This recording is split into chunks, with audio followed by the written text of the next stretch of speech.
अस्सलाम वालेकुम स्टूडेंट्स। उम्मीद करते हैं कि आप सब खैरियत से होंगे और मैट्रिक के स्टूडेंट्स अपनी तैयारी में बहुत जो है वो तवज्जो के साथ मसरूफ़ होंगे। लेकिन मैट्रिक के स्टूडेंट्स के लिए एक वीडियो खास मैं तैयार करने लगा हूँ कि इस वीडियो को आप ज़रूर देखिएगा, ठीक है ना, और पूरा देखिएगा, जो कि पेपर के हवाले से जो इंपॉर्टेंट इंस्ट्रक्शन है जो कि टीचर्स को पता होने चाहिए, जो कि स्टूडेंट्स को वो डिलीवर कर सके, खुसूसन जो 9th क्लास के बच्चे हैं जिनके फर्स्ट टाइम पेपर्स हैं, फर्स्ट अटैम्प्ट है कि उन्होंने बोर्ड में जाके एग्जाम देने हैं, उनको सारी इंस्ट्रक्शंस का पता होना चाहिए।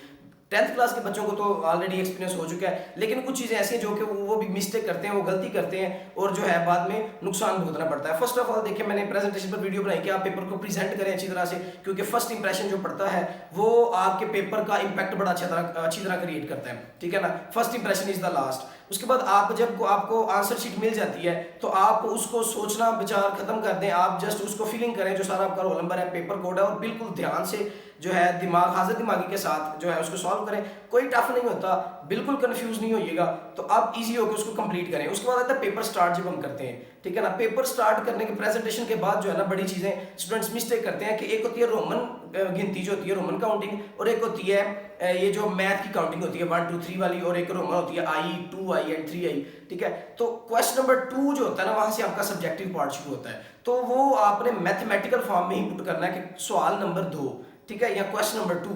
उसके बाद जो आपके पार्ट्स होंगे वो अपने रोमन में पुट करने हैं, और हर क्वेश्चन के नीचे एक लाइन जो है वो मस्त लगानी है, ताकि एग्जामिनर को चेकर को पता चले कि यहाँ पर आपका क्वेश्चन कंप्लीट हो चुका है, ठीक है। और दूसरी बात कि आप क्वेश्चन लिखने की जरूरत नहीं होती, आपने जब नंबर दे दिया क्वेश्चन का, तो क्वेश्चन का नंबर देने के बाद आप जस्ट उस क्वेश्चन की, अगर तो वो डेफिनेशन है, आप प्रोसेस है, मसावात है, इक्वेशन है, ठीक है ना, रिएक्शन है, तो आप उसकी हेडिंग दे दें जस्ट और कंप्लीट करें, ठीक है। क्वेश्चंस लिखने में स्टूडेंट्स बहुत ज्यादा टाइम वेस्ट कर देते हैं, लास्ट में जाकर टाइम शॉर्ट बच जाता है, ठीक है। टाइम मैनेजमेंट तो ये होती है कि बेसिकली आप जब लिखना स्टार्ट करें तो एंड पर कंप्लीट पेपर आप इजीली रिलैक्स होकर करें, और 10 से 15 मिनट भी बच जाए जिसमें आप सारी रिवीजन कर सकें, आप पढ़ सकें, क्योंकि लिखते वक्त काफी मिस्टेक्स हो जाती है बच्चों से, ठीक है। तो आप क्वेश्चंस लिखने की गलती ना करें, नंबर दे दें जस्ट, क्योंकि एग्जामिनर ने नंबर्स देखने होते हैं, आपके क्वेश्चन आप ना भी लिखें तो कोई इशू नहीं है। फिर दूसरी मेन और इंपॉर्टेंट बात, बच्चे सवाल लिखते हुए तुलबा और तालबात ये करते हैं कि अगर कोई सवाल भूल गया ना तो उसको सोच में पढ़ देते हैं कि अब इसका क्या करें, कैसे करें, वो बैठ जाते हैं फारिग। तो ऐसी गलती हर किसी नहीं करनी, इससे भी आपका टाइम जो है वो वेस्ट होगा। अगर आपको कोई क्वेश्चन भूल गया है, फर्स्ट ऑफ ऑल भूलने की गलती से पहले एक फर्स्ट स्टेप ये होता है कि आप क्वेश्चन पेपर को सारा गौर से पढ़ें, ठीक है। साइंस सब्जेक्ट्स में ऑलमोस्ट आपने 8 में से 5 क्वेश्चन करने होते हैं, ठीक है। उसके बाद दूसरे जो है मैथमेटिक्स में आपने 9 में से 6 इस तरह करने होते हैं। तो हमेशा पहले वो टिक करें जो आपको कंफर्म आते हैं, ठीक है, क्योंकि स्टार्टिंग पेजेस पर अगर आप मिस्टेक करेंगे तो वो इंपैक्ट अच्छा नहीं क्रिएट करेगी। तो पहले वो सिलेक्ट कर लें आप कि जो आपको कंफर्म ठीक आते हैं, जिन्हें भूलने का कोई चांस नहीं है, ठीक है। उसके बाद पहले वही करें जो आपको आते हैं। अब जो डाउटफुल क्वेश्चंस हैं, जिनमें आपको डाउट है कि ये गलत हो सकता है, तो आप उसको लास्ट पे करें और उसकी जगह छोड़ दें। अगर आपको भूल गया है, वहीं सोचने ना बैठ जाए कि अब इसका क्या करें, आप उसकी जगह छोड़ के नेक्स्ट क्वेश्चन स्टार्ट करें, और ऐसी पेपर ऑनवर्ड सारा स्टार्ट रखें। जब कंप्लीट हो जाएगा तो फिर उसको सोचने बैठे, और टाइम को आप अपने सबके पास एक रिस्ट वॉच होनी चाहिए, आप टाइम को मद्देनजर रख के क्वेश्चन करें, ठीक है ना।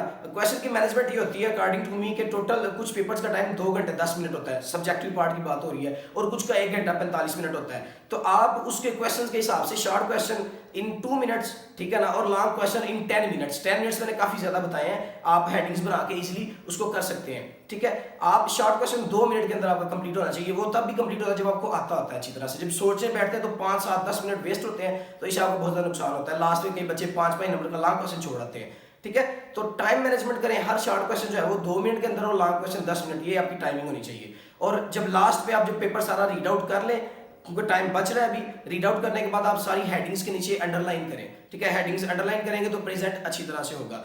फिर दूसरी जो मेन बात है, कुछ बच्चे ये करते हैं कि क्वेश्चन नहीं आता, एक कंसेप्चुअल क्वेश्चन, इस दफा जो स्कीम है, पहले भी इस तरह होता है कि स्कीम चेंज होती है या क्वेश्चन जो है कंसेप्चुअल आ जाते हैं, तो बच्चे छोड़ के आ जाते हैं कि 5 करने थे तो 3 कर रहे हैं, 4 कर रहे हैं, तो क्वेश्चन छोड़ रहे हैं। तो एक बात बिल्कुल आप जहन में बिठा लें कि क्वेश्चन छोड़ना हरगिज नहीं है। ये साइंस सब्जेक्ट्स की अगर मैं बात करूं, इंग्लिश, उर्दू, इस्लामिया, मुताला में तो इस तरह नहीं होता। साइंस सब्जेक्ट्स में खास तौर पर ये होता है कि एक आपको क्वेश्चन दिया गया, एक फॉर एग्जांपल आपको दिया गया अनर्शिया का कानून बयान करें, ठीक है, लॉ ऑफ अनर्शिया। अब स्टूडेंट कहता है ये तो मैंने पढ़ा ही नहीं है। अब इसका कंसेप्ट तो मेन है न्यूटन का पहला कानून, अब वो कहता है अनर्शिया का कानून तो मैंने पढ़ा नहीं, अब क्या करें, वो छोड़ देता है। तो ये मिस्टेक आपने बिल्कुल भी नहीं करनी। आप इतना देखें कि आपको अनर्शिया की डेफिनेशन आती है ना, आप उसकी डेफिनेशन लिखें, आप उसका फार्मूला आता है ना, आप उसका फार्मूला लिखें, ठीक है। आपको एक क्वेश्चन के रेलिवेंट कुछ भी आता है ना, आप उसको लिख लें, छोड़िएगा नहीं, बिल्कुल हरगिज नहीं छोड़ना। आप उसको, अगर आपको उसकी इक्वेशन आती है इक्वेशन लिखिए, अगर आपको उसका तारुफ आता है उसका तारुफ लिख दें, अगर आपको उसकी जस्ट डेफिनेशन आती है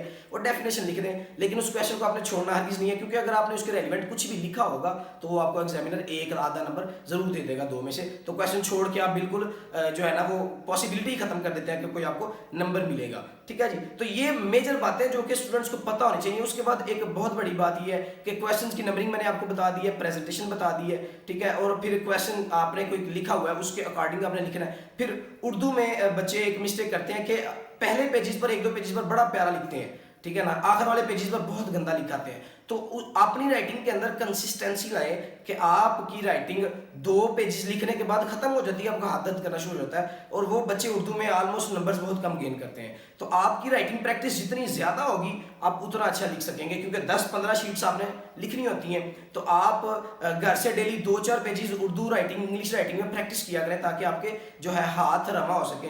ठीक है, और इसके बाद एक दूसरी चीज के जो आप मवाद लेके जाते हैं, मटेरियल, स्केल जरूर अपने पास रखें। लेड पेंसिल का कोई काम नहीं है, रिमूवर का भी कोई काम नहीं है। रिमूवर जो है वो यूएमसी में काउंट होता है, रिमूवर अलाउ नहीं होता।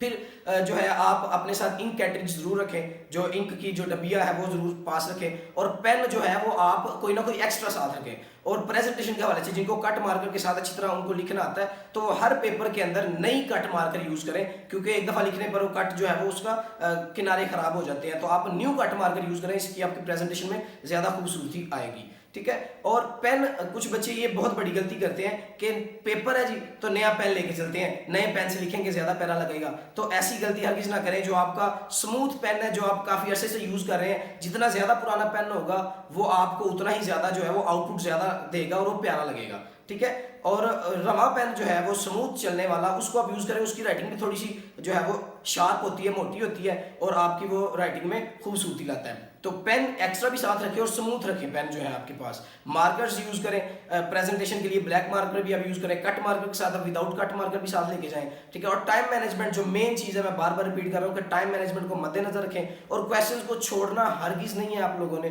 आपको उसके रेलिवेंट कुछ भी आता है तो आपने जरूर जो है वो पुट करके आना है।